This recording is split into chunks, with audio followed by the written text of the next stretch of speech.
Escenarios del NEA te propone conocer el teatro de la región y sus realizadores.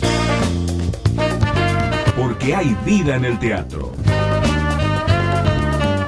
Nuestras realidades representadas en Escenarios del NEA. Nos vemos en el teatro.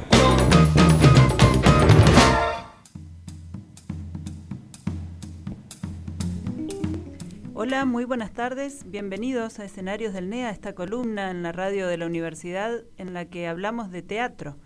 ¿Cómo estás, Claudia? Bienvenida. Hola, ¿qué tal, Nuni? Muy buenas tardes. Nuevamente acá, un viernes más de Escenarios del NEA Teatro, compartiendo las actividades que están habiendo, que hubieron. Mucho para hacer en materia de teatro. Para ver. Para ver. Como por ejemplo, una actividad muy importante que se está llevando a cabo en todo el país, que es el 10º Circuito Nacional de Teatro hacia el Bicentenario de la Independencia, y en Misiones lleva el nombre Escenarios en la Tierra Colorada. Desde el jueves 10, o sea, desde ayer y hasta el domingo 13 de septiembre, se lleva a cabo en las salas Tempo, Espacio Reciclado, en el Centro Cultural Vicente Cidade, donde pueden verse excelentes propuestas locales, nacionales e internacionales. Ayer jueves estuvo el Grupo de México con la obra Jugar, una propuesta que explora el universo del juego con libertad. Y el Grupo de Santa Fe, el Grupo SEDA de la provincia de Santa Fe, con la obra Niebla, que es una propuesta sostenida en climas musicales desde un lenguaje cinematográfico. Y precisamente tuvimos la oportunidad de hablar con los dos elencos y, por ejemplo, la obra Niebla del Grupo SEDA, como decías, de Santa Fe, conversamos con su directora, Andrea Ramos, que nos comentaba en qué consistió la propuesta. ¿La escuchamos? Una propuesta de danza-teatro que se llama Niebla, hasta que dejemos de soñarnos. Son 3 mujeres que transitan en la niebla mientras suena un concierto, que es el concierto para piano de Rachmaninoff.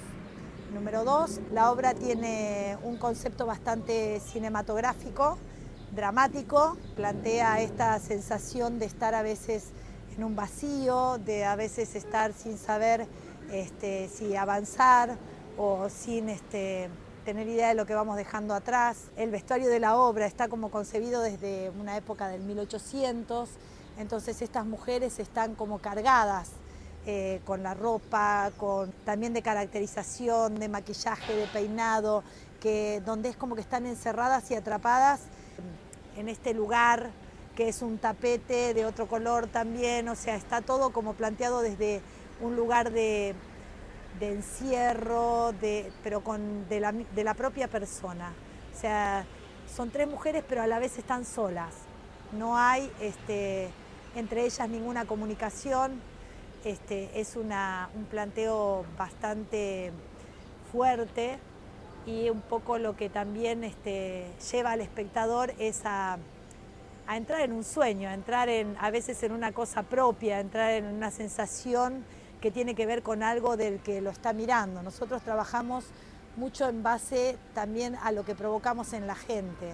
O sea, esto que vamos a mostrar o esto que vamos a llevar a un lugar tiene una conexión total con el público. El público va a sentir, en algún momento va a sentir lo propio a esto. Una de las excelentes propuestas, esta nacional, ¿no es cierto? El Grupo SEDA es de Santa Fe, de Rosario más precisamente, que se pudo ver en el marco del Circuito Nacional de Teatro ayer jueves. También hay propuestas internacionales, como decías, y ayer estuvo inaugurando el circuito el Grupo Teatro al Vacío de México con la obra Jugar, una obra destinada a la etapa preescolar, a chicos de entre 3 y 6 años. Una propuesta difícil de trabajar. Precisamente hablábamos eso con los chicos, los mexicanos, los 2 actores. Nos comentaban que se trata de una propuesta de teatro físico, una dramaturgia de acción y de imágenes, y nos decían, por ejemplo, que la obra no se cuenta, sino que sucede en escena. Uh-huh. Un concepto interesante, digamos, con el cual construyen ese diálogo con chicos tan chiquitos, de entre 3 y 6 años.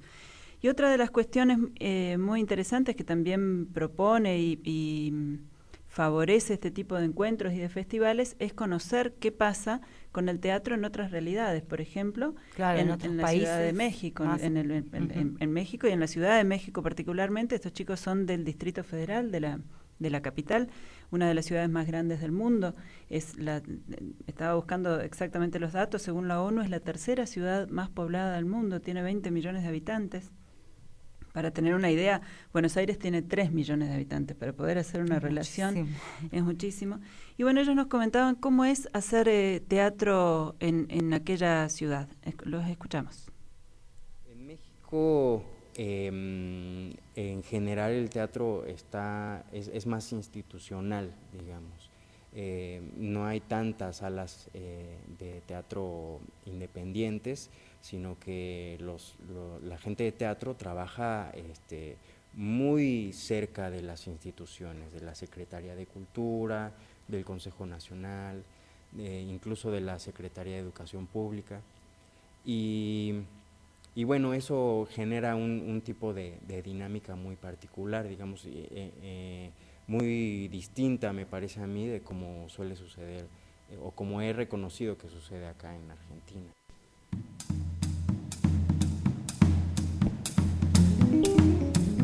Era José Agüero, uno de los actores del grupo Teatro al Vacío que trajeron a participar del circuito, la obra Jugar, que arrancó el circuito ayer jueves, ellos inauguraron.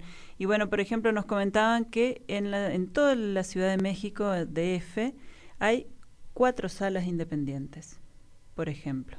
Poquísimo, de teatro, ¿no? Para la cantidad de habitantes justamente que hay. Precisamente porque la realidad que viven es esta que él relataba, es un teatro muy institucionalizado que siempre está trabajando de manera muy dependiente con el Estado. Claro.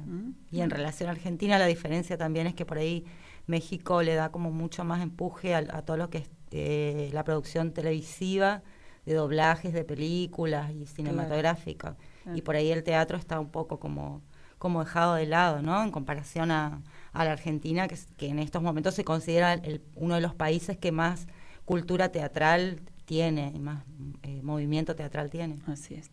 Bueno, ¿cómo seguimos con el circuito hoy?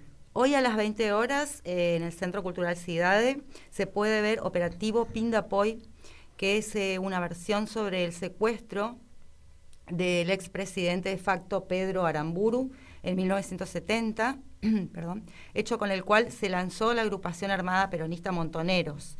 Este es un grupo de Córdoba. Así es, y estamos en contacto con su director, con Jorge Villegas. Buenas tardes, Jorge, ¿cómo estás? Buenas tardes, ¿cómo les va? Qué gusto. Mucho gusto y gracias por atendernos. Sabemos que están armando la puesta ahí en el Centro Cultural Cidade, que van a tener la función hoy a las 20 horas, ¿no es cierto? Así es, estamos recién llegados, pero con muchas ganas de hacer la función, de estar en contacto con el público de Misiones y con todo el público del 10º circuito, con los colegas también, así que bueno, muy contentos. Fuimos al teatro y bien llegamos, y es un teatro hermoso, realmente hermoso, bueno, muy cálido, así que muy feliz. Bueno, para que los oyentes se sitúen un poco, voy a contarles algunos de tus antecedentes. Vos sos cordobés, sos director, dramaturgo, docente, fundaste el colectivo Cepelín Teatro, creaste el Festival 100 Horas de Teatro y, bueno, recibiste varios reconocimientos, entre ellos el premio Mejor Director del Festival Iberoamericano de Teatro de Mar del Plata en el 2005. Y solés trabajar, según tengo entendido, proyectos que incluyen varias obras, digamos, un trabajo que incorpora temáticas históricas o temáticas coyunturales, y el proyecto actual se llama Patria o Muerte, incluye 3 obras, Man in Chat, Operativo Pindapoy y Argentina Hurra. ¿Es así? Comentanos un poco en qué consiste este proyecto. Patria o Muerte es un proyecto de varias obras, que son las que vos nombraste, y posiblemente le sigan alguna otra, que son poéticas teatrales sobre la historia argentina. La primera trabajamos sobre, que se llama Man in Chat, trabajamos sobre la idea de un ficticio encuentro mediante mediante las redes sociales el de San Martín y Bolívar. Así es, eso leía que es un chat imaginario entre Bolívar y San Martín. Exacto. Excelente. Y es una estrategia poética para poder hablar de San Martín, porque teníamos muchas ganas de tomar a José de San Martín, que investigando su vida fuimos también como descubriendo determinadas cuestiones que tienen que ver, más allá de todo lo que sabemos de San Martín y de todas las plazas que hemos cruzado en nuestras vidas, que se llaman San Martín, la cantidad de calles que hemos cruzado con ese nombre. También es un personaje que a nosotros se nos mostró en el colegio de un modo determinado, y que nosotros decidimos fue descubrir los otros San Martín posibles.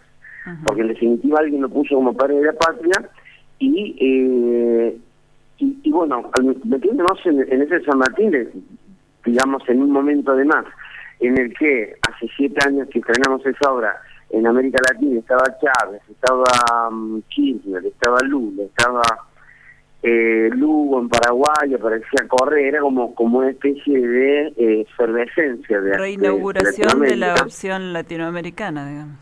Claro, entonces, bueno, nunca creo que habíamos estado más cerca de la entrevista de Guayaquil. En ese sentido, digo, un criterio para pensar la historia sería clausurarla, señalarla como un hecho pasado, que es como generalmente lo aprendemos en el colegio, y nosotros tenemos como una mirada que podríamos decir más desde niñana, que sería mirar los hechos de la historia,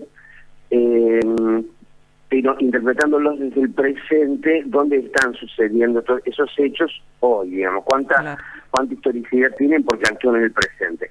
Bueno, luego de Maninchar hicimos Operativo Pindapoy y después Argentina Urra, y la que traemos acá Pindapoy, que es, como vos decías, sobre el secuestro de Aramburu, y que a nosotros nos parecía lo más relevante, más allá del hecho en sí, del que es un hecho como muy demonizado y también como muy oculto, era el hecho de que, bueno, significó la irrupción de la juventud como sujeto político.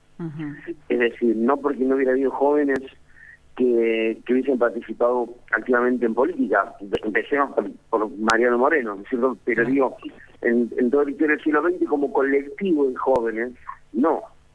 Y realmente con la irrupción de la organización Montoneros, ahí en el 29 de mayo del 70, los jóvenes se asumen como un sujeto político, ¿no?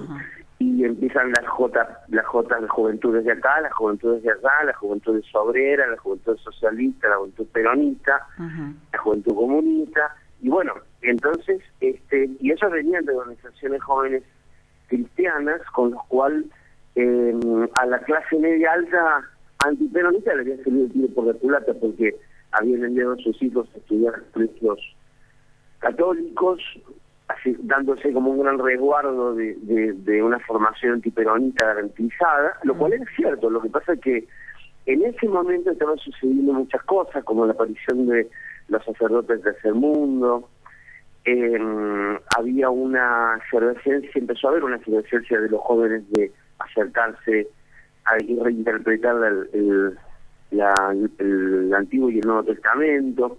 Y bueno, entonces había sucedido Camilo Torres en Colombia, estaba el padre Mujica, que se acercó, que él pertenecía también a las clases altas, se acercó a ayudar a pensar a la Biblia de otro modo y interpretar a Cristo de otro modo y a entrar a la Biblia de otro modo. Y entonces yo creo que estos jóvenes tomaron contacto con una realidad, viendo en las villas de Buenos Aires y de Córdoba, que son donde más fuertemente se organizó esta agrupación, cómo se ha interpretado a la imagen de Eva Perón como una santa. Bueno, revirtieron su posición, construyeron una posición nueva y deciden participar activamente en política con produciendo un gran cisma que es el secuestro de Aramburu. Nosotros después lo llevamos al teatro, y por supuesto que es una obra que, si cuenta absolutamente la historia, también es una obra que tiene humor, es una obra ágil, digamos. Contanos eso, ¿cómo es esta traducción al teatro de el hecho en sí? ¿Ustedes relatan el hecho? ¿Cómo es el abordaje? ¿Cómo la plantean? Se lo plantea como una especie de programa de televisión, de talk show, donde el conductor es una especie de petinato más decadente, que vendría a ser esta interpretación de Aramburu, que va a contar en este formato moderno su propio relato de su propio secuestro. Y el mismo Aramburu relata su secuestro, sería. Sí, más o menos. Ajá. Sí. Él abre la obra y tiene su cierre también. Es como si fuese un gran talk show, y donde comienzan a interpretar distintos personajes que están en ese como programa, distintos roles, y cada cual va dando una visión de lo que fue el secuestro y el contexto de Aramburu, o incluso las visiones, llamémosle así, pro Aramburu también están, que son las visiones de los círculos militares de la época que vinculaban a los jóvenes montoneros con la CIA o simplemente con que eran un grupo mercenario, cosa que nosotros no creemos, pero está puesto en la obra porque decidimos poner las interpretaciones todas, y también lo que podría ser una defensa de Aramburu en su propio calvario. Claro. Esta perspectiva de la historia, para meterse, digamos, con esos acontecimientos que de algún modo son señeros de la realidad argentina, latinoamericana, tiene que ver con esto, bueno, que vos decías, ¿no es cierto?, de pensar que la historia implica la posibilidad de reescribirla constantemente desde el presente. O sea, todo el tiempo estamos volviendo sobre los hechos históricos y volviendo a reversionarlos, a volver a decirlos, a volver a pensarlos, a volver a ponerlos en discusión. ¿Qué pensás sobre el discurso de la objetividad histórica, que suele ser un discurso que interviene en estas miradas? Sí, a ver, el historia había dos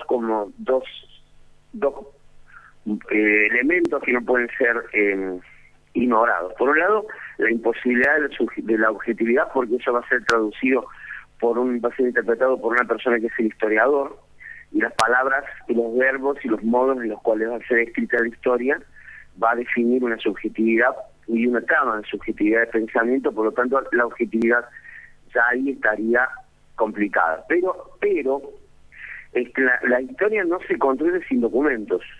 La historia es la documentación. Por lo tanto, allí es donde si se ponen pruebas concretas sobre determinadas cuestiones, el relato del historiador, por más forzado que sea, se va a caer. Claro. Ese sería el gran contrapeso de la historia. Nosotros le llamamos a lo que hacemos ficción documentada.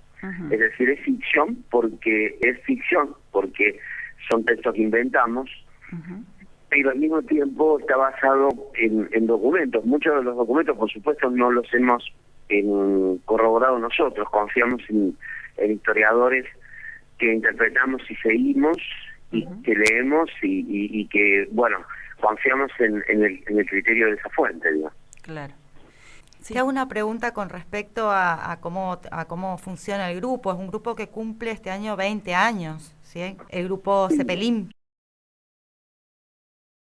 Sí, Zeppelin cumple 20 años, quedamos 2 integrantes, los 2 estamos acá en Posadas, de los 5 que fundamos el grupo, pero muy poco tiempo después ingresó Rodolfo, que es otro de los integrantes del grupo que está en Córdoba, que hoy va a hacer función en la Universidad de Córdoba de Informe Mono, que es otra obra de nuestro grupo, porque la universidad nos invitó a hacer un ciclo, la Universidad de Córdoba hace un ciclo de varias obras, de 5 obras concretamente, pero nosotros nos rajamos para acá hoy para cumplir con el instituto y con la explicación de ustedes, y bueno, después se fueron lentamente sumando el resto de los integrantes, que son 6, y que ya estamos juntos hace ya casi 10 años, y estamos ensayando una nueva obra que se va a llamar Esdrújula, que se va a estrenar ahora en noviembre, y bueno, permanentemente estamos poniendo nuestras obras y estrenando y reestrenando, y siempre confiando y creyendo poderosamente de que el teatro es una asamblea, que es un hecho poético, pero poderosamente asambleario, y que lo más interesante del teatro es poder conmover al espectador y poder conmover su entendimiento, y poder hacer que ese hecho que ese extraño juguete estético que es una obra de teatro que va a acontecer frente al espectador lo pueda conmover. Y además es importante que el espectador esté en el teatro. Sin el espectador el teatro no existiría, así que se completa cuando el espectador llega. El hecho teatral no es como una película que uno puede poner pausa e ir a cambiar el mate.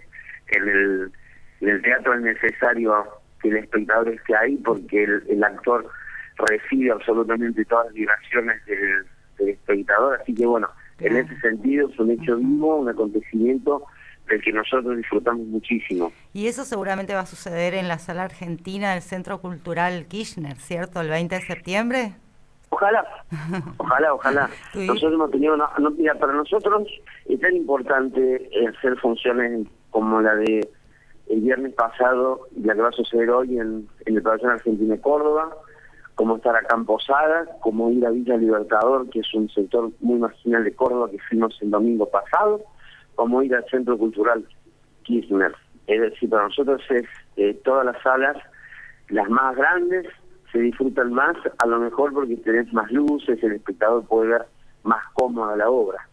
Pero las más sencillas también son espacios donde el teatro puede vincularse con ese espectador a lo mejor menos pensado o menos preparado para el teatro y disfrutar de una función diferente, más única. Yo creo que todos los teatros en ese sentido son igualmente espacios de vibración y de encuentro. En ese sentido leí algunas declaraciones tuyas que rescaté esto que me pareció muy interesante respecto a cuál es la función del teatro y en algún momento dijiste que se trata de contarles a los pibes qué es lo que está pasando en este mundo que habitan. Claro, sí. A ver, yo lo tomé eso de una frase en realidad que dijo un músico de rock, de Joe Strummer, que lideraba una banda que eran los Clash, The Clash, la banda punk que yo escuchaba mucho cuando era pibe. También ahora que soy más grande, pero cuando era pibe la escuchaba, confieso que la escuchaba más. Y recuerdo que decía, a él le preguntaban por qué no escribió canciones de amor, y él dijo, yo prefiero contarles a los pibes de la esquina lo que está pasando en la otra esquina. Y bueno, es como un poco eso es lo que a mí me motiva a escribir teatro y a hacer teatro. Bien.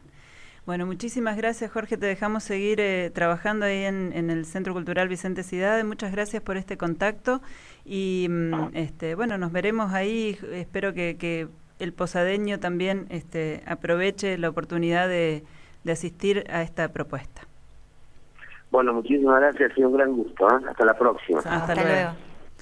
Era Jorge Villegas, director de la obra Operativo Pindapoy, que va a estar hoy a las 20 horas en el Centro Cultural Vicente Cidade. ¿Es así? ¿Me confirmás, por favor? Sí. A las 20 horas en el Centro Cultural Vicente Cidade, Belgrano y General Paz. Así es.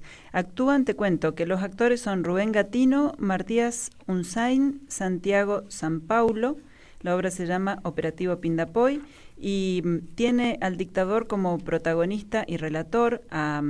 Bueno, contábamos que era una obra que reversiona el secuestro de el expresidente Aramburu, y lo tiene a él como protagonista y relator, pero además amplía sus miradas hacia la historia argentina, el nacimiento del grupo Montoneros, la literatura de Rodolfo Walsh y otros elementos que van acumulando sin amontonar. Agenda.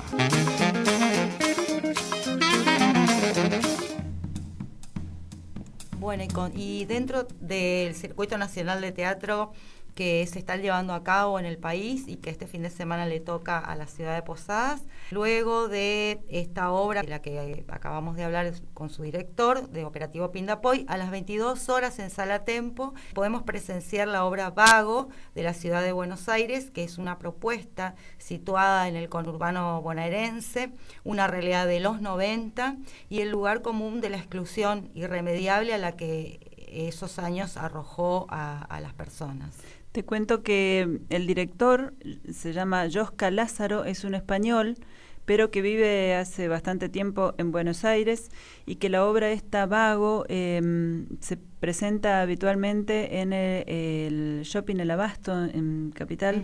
Y bueno, es una obra que presenta situaciones fuertes, está anclada en los 90, como bien decías, y presenta la situación de una familia que va transitando como puede esa situación de marginación en la que quedó inmersa a partir de en realidad como situación extrema a partir de los 90, digamos, pero es una zona de bordes que en la provincia de Buenos Aires se vive de manera bastante habitual, y toman esta palabra, vago, ¿no es cierto?, desde los sentidos que van quedando en la comunidad, en la gente, en la sociedad, qué significa eso para la sociedad y las devoluciones que la sociedad hace de ellos mismos. Y bueno, es una obra muy interesante también, como para ir a ver, interesante y fuerte, digamos, movilizante. Claro. Las dos obras que se presentan hoy parece que tienen como una connotación bastante de realidad política y social que no pierde vigencia, digamos. Así es. Y te cuento que mañana, sábado, a las 20 horas, en el CIDADE sigue el Circuito Nacional de Teatro con la obra Alquimia. Esta obra es de un grupo español, están llegando de España estos dos actores que vienen investigando desde hace mucho tiempo en el mundo del espectáculo, y esta propuesta Alquimia ofrece una mixtura de teatro y de circo.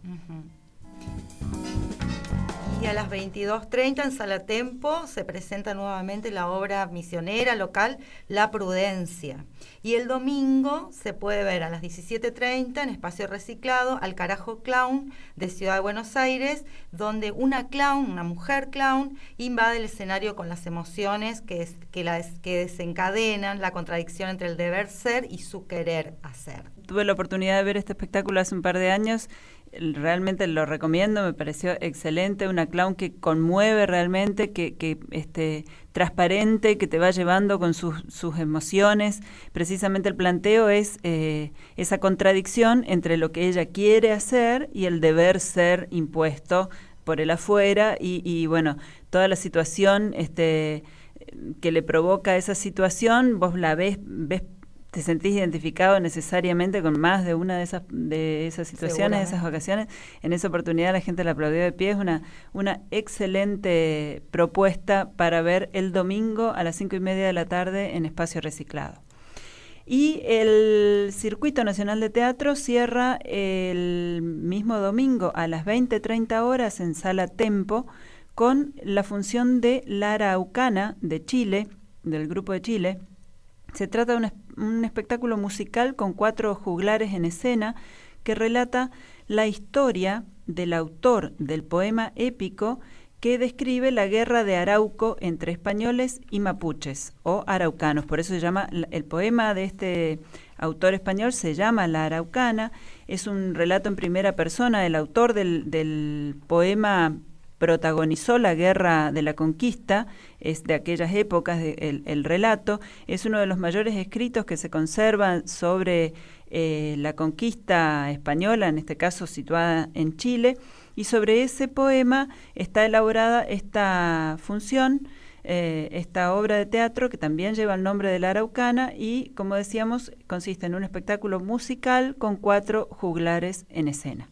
De este modo se cierra entonces el Circuito Nacional de Teatro. Tenemos este fin de semana en la ciudad de Posadas un millón de cosas para ir a ver. No nos alcanza el tiempo, como siempre, para decir todo, pero bueno. Además empieza la estudiantina, está la fiesta del inmigrante en Oberá. Sí. Pero bueno, desde acá la recomendación que le hacemos es que aquellas propuestas locales que usted tiene la oportunidad de ir a verla el fin de semana que viene, por ahí postergue, claro, y aproveche priorice, semana, porque además hay obras que vienen quizás por única vez de otros países, de otras provincias. Y no vas a tener la oportunidad de volver a ver. Entonces, si podés, aprovechá, andá a ver esto y bueno, el fin de semana que viene seguís con el resto de las propuestas locales, que son muchísimas, por suerte, y bueno, hay para elegir entonces este fin de semana. Bueno, así que el viernes que viene seguiremos difundiendo el teatro en la región y el teatro en el país, el teatro que se hace, que auspicia el Instituto Nacional del Teatro y a la actividad en general de los teatreros. Y hoy nos despedimos, por hoy nos despedimos. Hasta el viernes que viene. Muchas gracias por estar ahí. Chao.